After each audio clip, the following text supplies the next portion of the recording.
Mom spent months searching for my brother. Then she sealed the doors.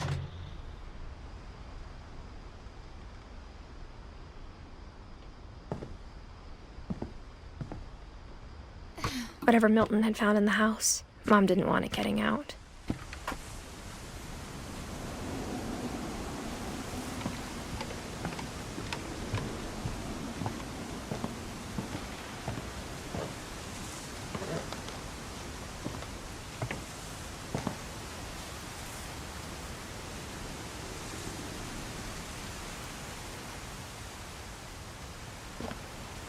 Mom definitely blamed Edie, but I think Louis blamed himself.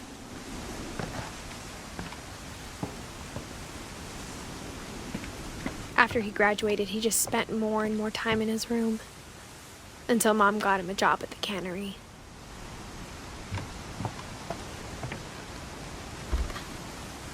Everyone always told me to stay out of Louis's room, except Louis.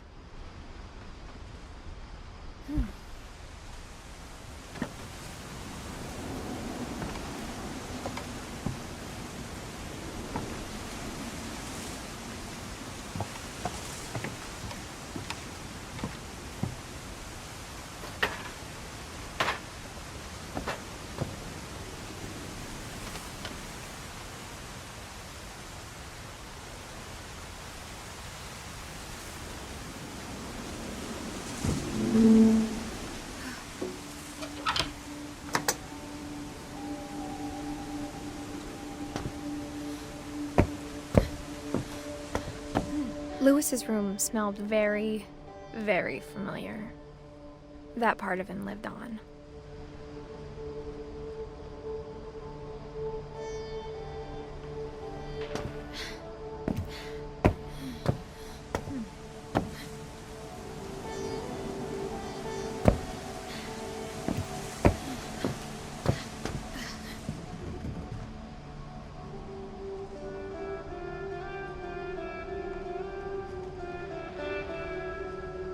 He was so proud of being Indian.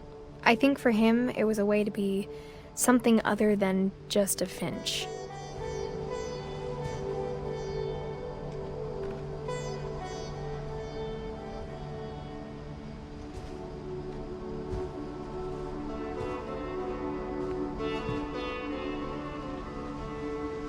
Louis and I spent a lot of time playing games together, but he was surprisingly bad at them. He died a lot.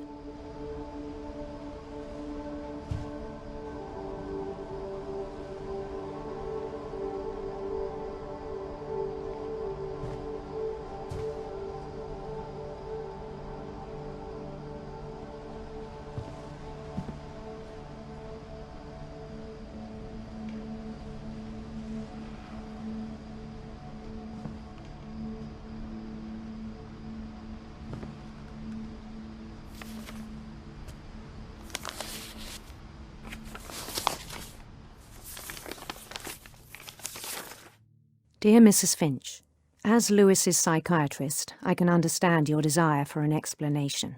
As I see it, the trouble began in January, shortly after we convinced your son to seek treatment for substance abuse. Newly sober, I believe Louis first noticed the monotony of his daily life.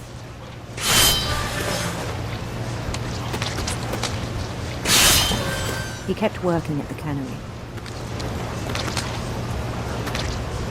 But he withdrew part of himself. In our sessions, I saw the same behavior. His mind began to wander. I asked him to describe it. He said he started small, imagining a labyrinth.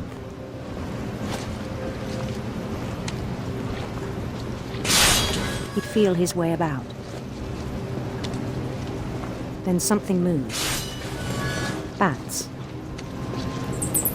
And toads.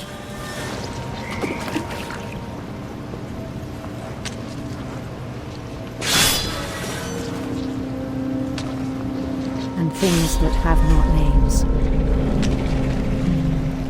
He knew it was all in his head.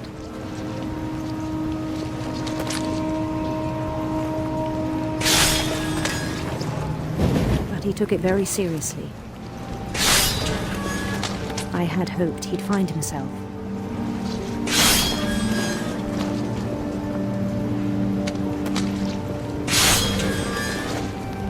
But he found something more. I worried about him then. Daydreaming at the cannery. I spoke with his boss. But he said Lewis had become a model employee. Methodical, tireless, focused. Like a whole new Lewis.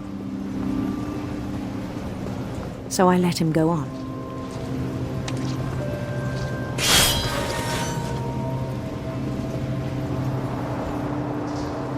I even encouraged him.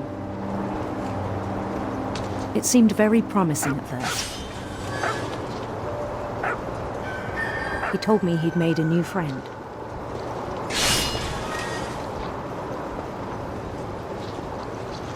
On the edge of a city he named Lewis-topia. He built the city up slowly, brick by brick. Then he made musicians.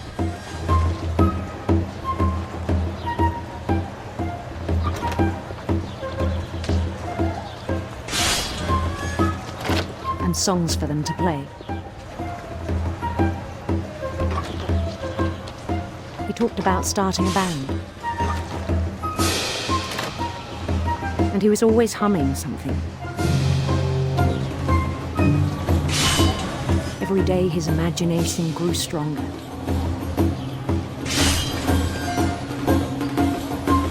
He no longer spoke at the cannery.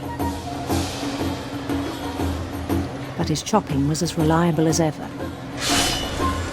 Then one day it struck him that all the cheering crowds, even the stones under his feet, were all in his imagination. So he could do whatever he wished.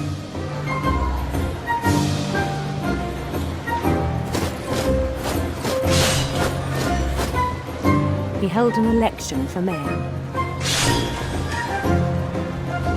And he won.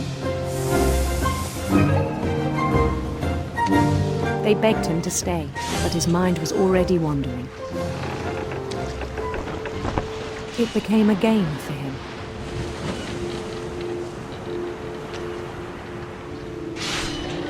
He'd conquer a city, then immediately push on. New Louisville.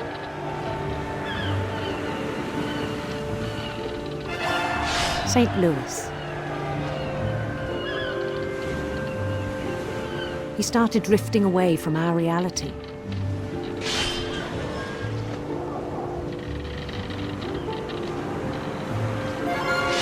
Minneapolis, until one day he forgot to go home from the cannery. Even as his mother pleaded with him, part of Lewis kept sailing on.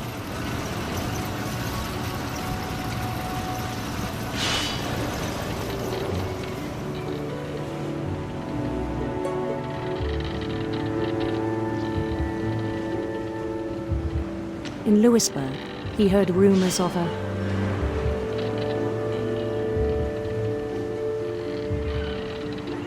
handsome queen.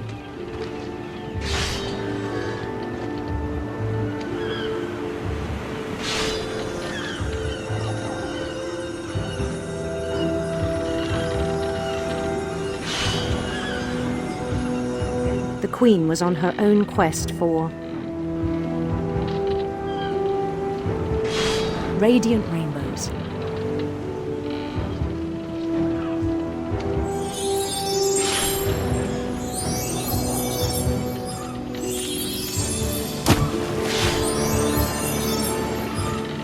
He followed the sound of her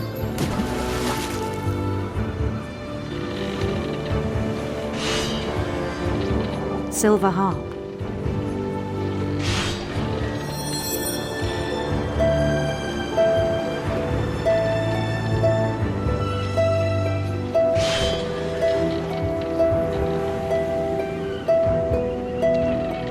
His chase led him to a golden palace east of the sun and west of the moon.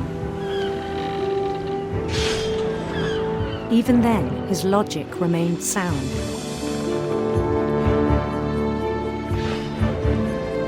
He knew the world was all in his imagination.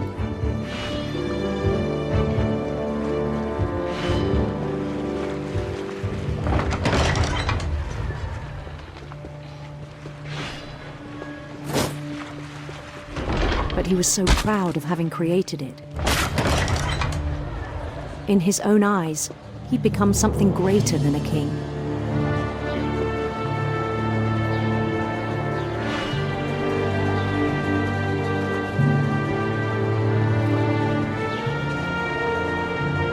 For someone who'd never known success in the real world, I think it was overwhelming. And then it struck him that the real Lewis was not the one chopping salmon, but the one climbing the steps of a golden palace.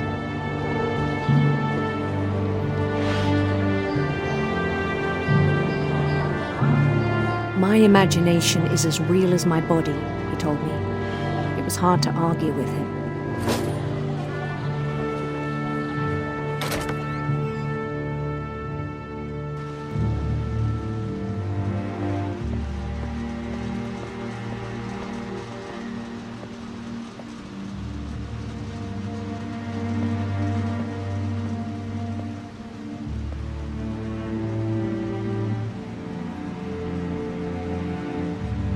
Began to forget the world we know.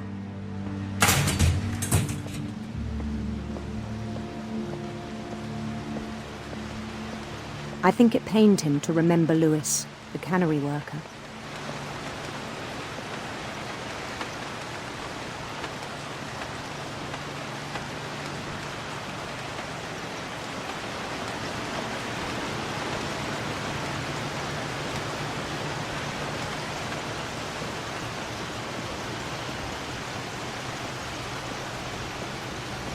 He began to despise the man with a royal contempt.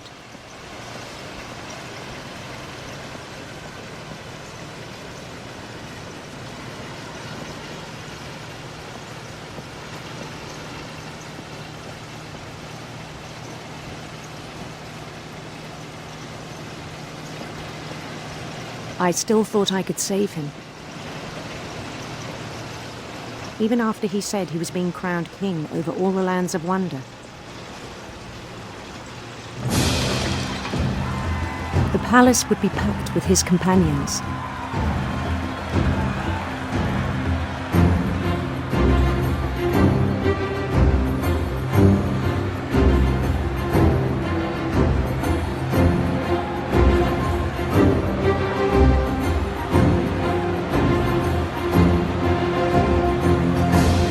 Including the wise Calico who'd insisted on inviting him.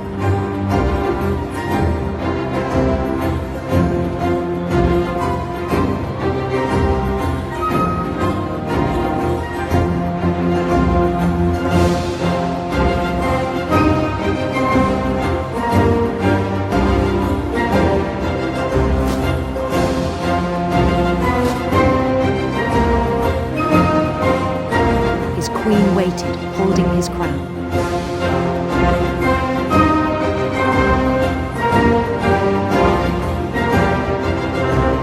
There was only one thing left to do.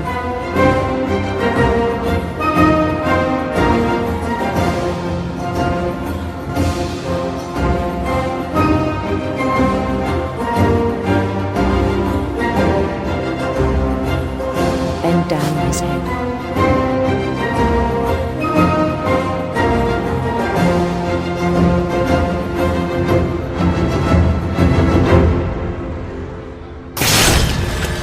I think you know. Mrs. Finch, your son was a kind man who will be missed by all of us who knew him.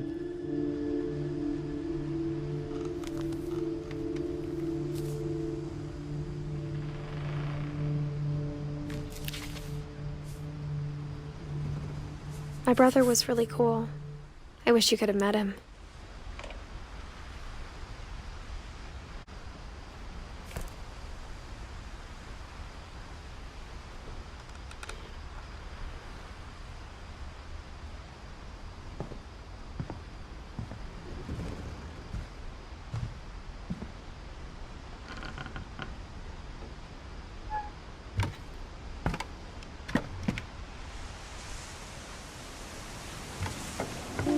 On the way back from Lewis's funeral, my mom told me to start packing. She waited until the day before we left to tell Edie.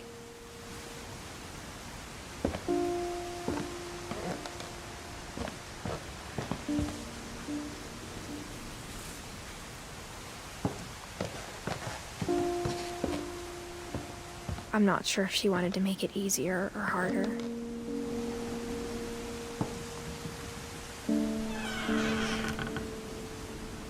I wish we'd stayed.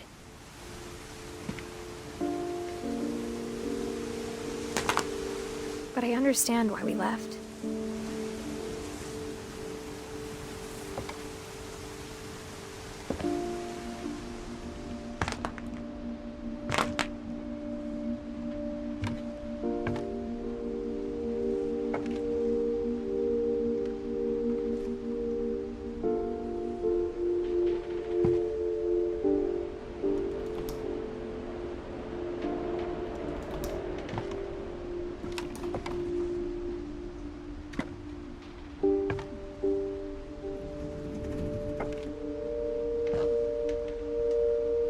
My mom ended up leaving everything behind.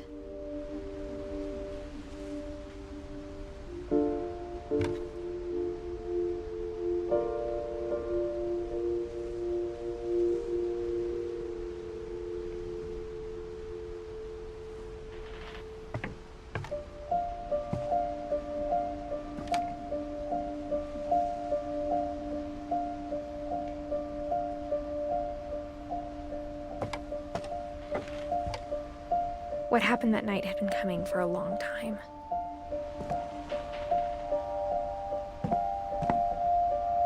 Maybe it should have come sooner.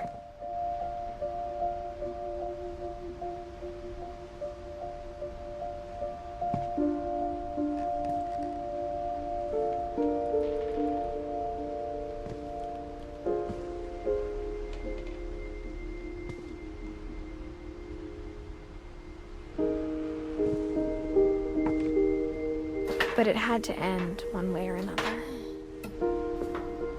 All that's left now is to tell you about that last night.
That whole last day, Edie just watched us pack and didn't say a word. Until supper, when she raised her glass and said, "To our final night together, and all our final nights apart." Grandma, you know what I said about alcohol. Some of your medications are very Edith, specific. I left a present for you in the hallway. Why don't you go open it? The grown-ups have to argue now. I'm sorry, you're right. We're all leaving tomorrow. Let's just enjoy our last... I'm not leaving. Edith, you're excused.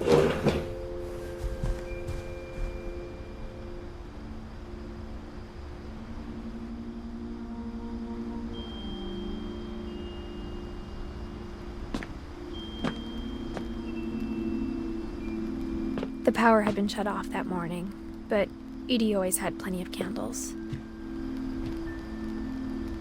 When my mom sealed the library, I don't think she knew about the other entrance.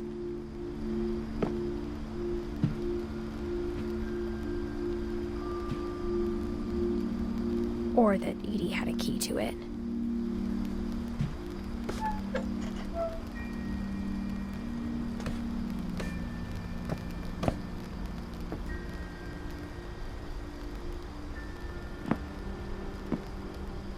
That thing you're afraid of isn't going to end when you leave the house. Edith has a right to know these stories. My children are dead because of your stories!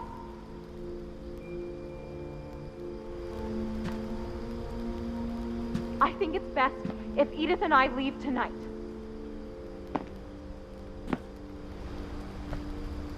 We'll have the nursing home send a van for you in the morning, okay?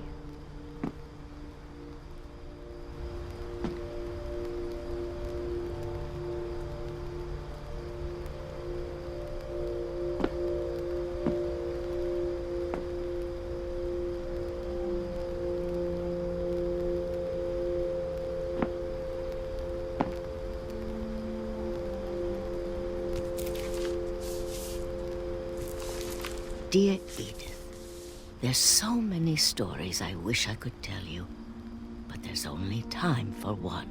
This is about what happened on the night you were born. That night, the tide went way, way out.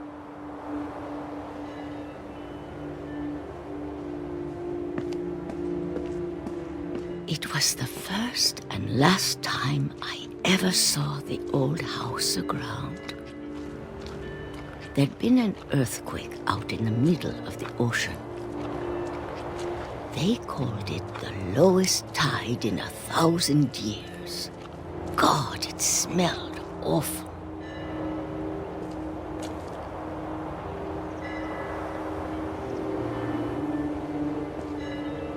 You know, I've seen that house every day of my life.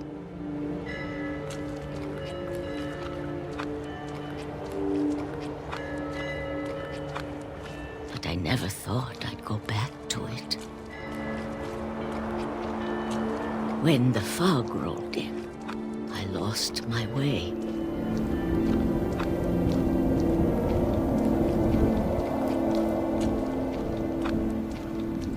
I got turned around.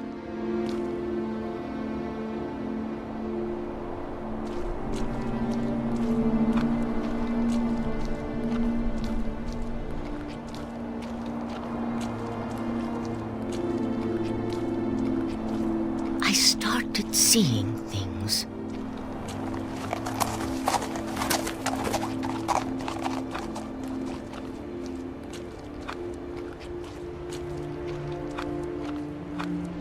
Things I'd forgotten had ever existed.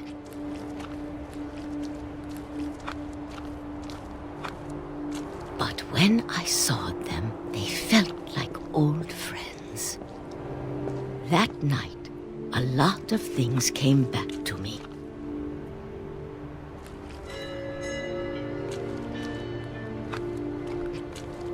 Or maybe I came back to them.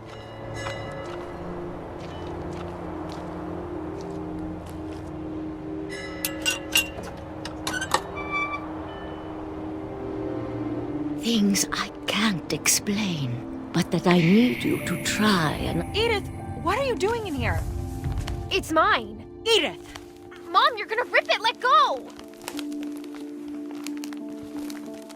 I kicked and screamed, but Mom dragged me to the car. I never saw Great-Grandma Edie again. The next morning, the van came to pick her up, but she was already gone. After that, we moved around a lot.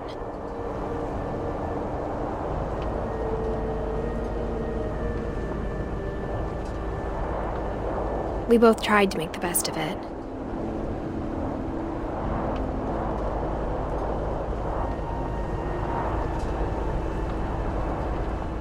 A few years went by.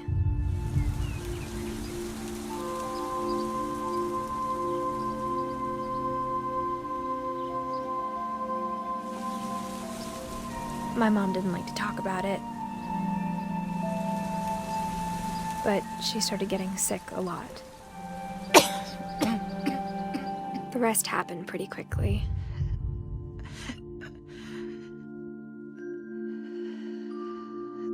She got better for a while,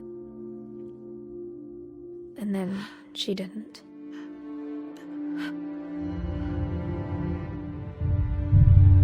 And then I was alone.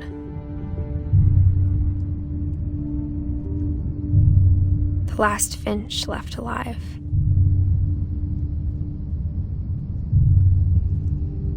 Until I found out about you.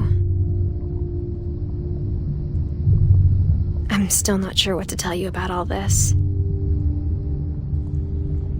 If we lived forever, maybe we'd have time to understand things. But as it is, I think the best we can do is try to open our eyes. And appreciate how strange and brief all of this is.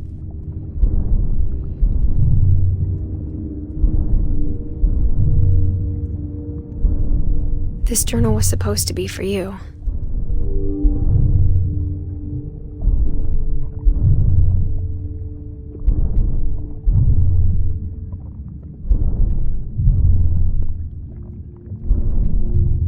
But now I hope you'll never see it. I just want to meet you and tell you all these stories myself. But I guess if you're reading this now, things didn't work out that way.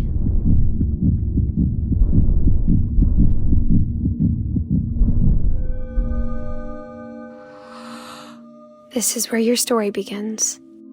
I'm sorry I won't be there to see it. It's a lot to ask, but I don't want you to be sad that I'm gone. I want you to be amazed that any of us ever had a chance to be here at all. Good luck.